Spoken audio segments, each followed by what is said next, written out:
Cece-kucen jama'a bayan Abdulhamid ya ba wa iyalan marigayi Aminu S. Bonny gida.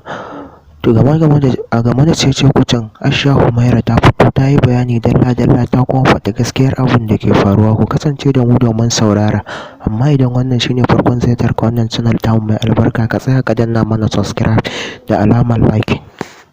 Sai ki rinka mata sai ta ce to so muna nan dai still sai muka ga an yi postin cewar Abdulhamid ya bashi gida, muka yi murna sosai, mun ji daɗi. Har nake ce musu nace kin ga ɗazun nan muke magana da ciyaman akan lamarin gidan nan, ya ce zai duba, ashe ma babu maraba ma shi zai bashi ma gida, gashi na Abdulhamid ya bashi.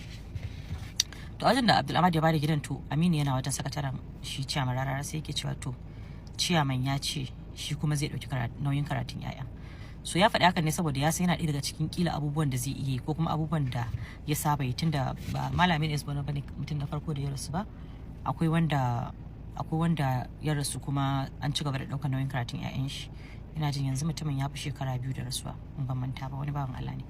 So bayan mun ga wannan sanarwar na Abdulhamid ya sayi gida, mun ji daɗi sosai, mun yi farin ciki saboda abun murna ne kwarai da gaske. Dole idan ka ji hakan nan a matsayin ka na mai kaunar mutum kuma mamaci ne, kullum addu'a mu dama idan mutum ya mutu za ku ji an ce Allah ubangiji ya dubi bayansa. To fa irin bayan da ake cewa a duba kenan, mutum zai samu mutane su zo su shiga su taimaki lamarin iyalan shi, wanda shine abubuwan da ya karanci a wannan zamanin.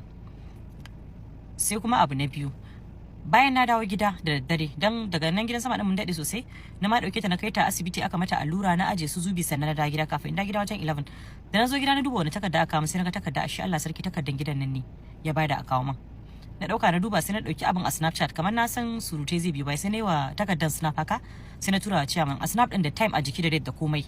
Bayan na tura masa sai na kira shi, sai nake ce mishi ka gani abin nan, ashe takardan gidan ma ka bayar, sai yanzu na dawo. Ai da na sani ma da ban fita ba, irin da kun ga da za a zo a same ni on time a bada takardan, kila ma da za mu riga bada, duka ɗaya ne da Abdulhamid din da ya bada da mu din duka ɗaya ne. Alhamdulillah, buƙatar dama dai kawai dai su samu a basu.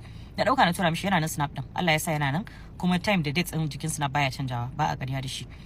Na dauka na tura mishi, so magana ya wuce. So kwana biyun nan tsakanin daga shekaran jiya ma da aka sanar da an bada gidan, da jiya da yau, sai naga mutane suna dan yin surutai, suna cewa a dama ba shi da gida, sai yanzu za ku ba shi gida, me yasa tun yana rayu ku taimake shi ba sai yanzu? Haba bayan Allah, abin da ya fi karanci shine bayan idan mutum ya mutu a taimaki iyalansa. Sau da yawa za ku ga mutum uba ne ko uwa, iyaye dai su tara arziki su tara dukiya sai su zo su mutu. To wallahi in ba 'ya'ya masu imani suka samu ba, wasu 'ya'yan wallahi a cikin wannan dukiyar da suka tara ba sa iya cire wani abu daga ciki su sauke musu nauyin bashi da ake bin su. Mun sha jin labarin ire-iren waɗannan cases din, na san kuma ba za ku rasa ji ba. Sai ku zo ku ga ana rigima akan gado, a cire a biya wa mamaci ma haƙƙin rai, haƙƙin bashi da yake kansa. Wallahi wasu iyalan ba sa iya cirewa su yi. Sannan wasu 'yan uwan za ku ga mutum a kanin babanka ne ko kuma wani dai dan uwanka ne na jini wanda ya kamata a ce ya taimake ka bayan mahaifinka baya nan. Yawanci wannan abin yana yin karanci a cikin al'umma. Marayu nawa ne iyayensu suka mutu aka yi banza da su a cikin al'umma. So at least dai iya wannan dai yunkurin da muka yi, mun yi iya namu, dama ba za mu iya gaba ki ba. Allah dai abin da ya bada iko shi za a yi. Ni na dauki nauyin biyan bashi, ban san ko nawa bane na can Allah ya da zan yi. Ina sa ran ba zai fi karfi na ba, kuma alhamdulillah rabbi ina jin nayi Allah ma ya taimaka, ba ma mutum bane ma mai rigiman bashi ko wani mai cin bashi ba. Yawanci ma dan abu ne da bai ta kare ba, dan deposit din kudin aiki da sauransu shine, kuma yawanci ma duk dai an dai clearing din abin da ya kamata a yi, alhamdulillah. Sannan kuma Abdulhamid ya zo ya dauki gida ya ce ya bada, sannan kuma ciyaman Rarara ya zo ya ce zai dauki nauyin karatun 'ya'yan shi. To menene abin a cikin ku rinka cewa ba ma taimakon junan mu, sai mutum ya mutu, wasu ma cewa suke yi duk tsawon zaman da ake tare da shi, duk wahalan da yake mana ko gidan kanshi ba shi da shi. 90% din mu talakawa ne mu a cikin wannan masana'anta. Yawancin mu bamu da gidajen kanmu, yawancin mu gidajen haya muke. Ni ma a gidan haya nake, ire-ire na da yawa a gidan haya suke, waɗanda suka fi ni a gidan haya suke, waɗanda ba su kai ni ba wasu a gidan haya suke, wasu suna da gida masha Allah tabarakallah, muna da yawa. Amma kuma a hakan muke ci gaba da rayuwar mu. Bai zama farilla dole sai mutum ya mallaki gida ba. Idan mutum ba shi da ikon da zai tara kuɗi a dunkule sai gida, idan yana iya biyan haya ma alhamdulillah, Allah ya rufa mishi asiri, dan wasu ma hayan ya fi karfin su.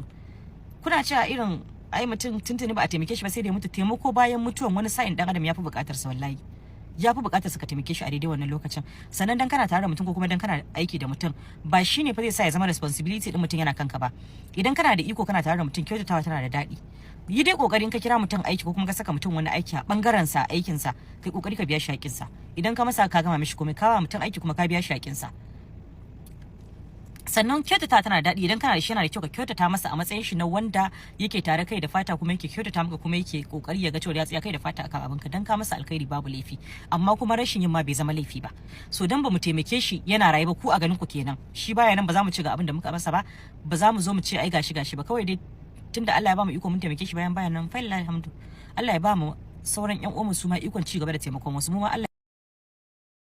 Allah ya ƙara ba mu ikon da za mu ci gaba da taimakawa na ƙasa da mu sannan masu ganin cewa ai ko gida mutum bai da shi ko kaza to yanzu kun san cewa yawancin mu ba mu da gida in kuna da iko sai ku taimaka mana ku bude wata gidauniya da za ku rinka gina gidaje kuna ba mu yan fim kar mu zo mutu a ce a shi wani ko gida ba shi da shi ba mu da shi ba za mu yi ƙarya muna da shi ba shine kawai ku rinka yin fata na gari ku rinka yin yan adam kyakkyawan fata sannan yawanci kokari ake dole sai an ce mu dai ga laifin mu saboda ku ba ku san ku ga laifin mu ya goge a idan al'umma ko da yaushe mu ana son a ce ai mu dai mun gaza to idan aka kullum ake faɗin laifin macin al'umma me zai kare ku da shi ba abin da zai kare ku da shi banda bacin rai dole an kaji an ce wani laifin shi kaza ne idan laifin ba mai daɗin saurare bane dole zaka ji ranka ya ɓaci a matsayin mutum na dan uwanka musulmi tsakaninka da shi fatan alkhairi ne da fata lamiri ne ko menene ake cewa Hausa so fatan alkhairi ya kamata ka rinka yi wa kowa idan mutum ba zai iya ba ka faɗi alkhairi ko kai shiru falle kul khairan aw liyasmut so mu rinka kokarin kyautatawa junan mu dan Allah da mu rina kokarin dole sai mun binciko laifin junan mu shi dai tashi tayi kyau alhamdulillah muna samun nutsuwa sosai da kwanciyar hankali idan mun ji irin yadda mutane suke faɗan alkhairin wannan bawa nasa Allah ka jaddada rama a gare shi Allah ubangiji ka rufa ma iyalansa da ƴan uwansa asiri duniya wa lahira Allah ka buɗa musu ta inda ba su zata ba sai ta hanyar mu ba ina ma kowa da kowa fatan alkhairi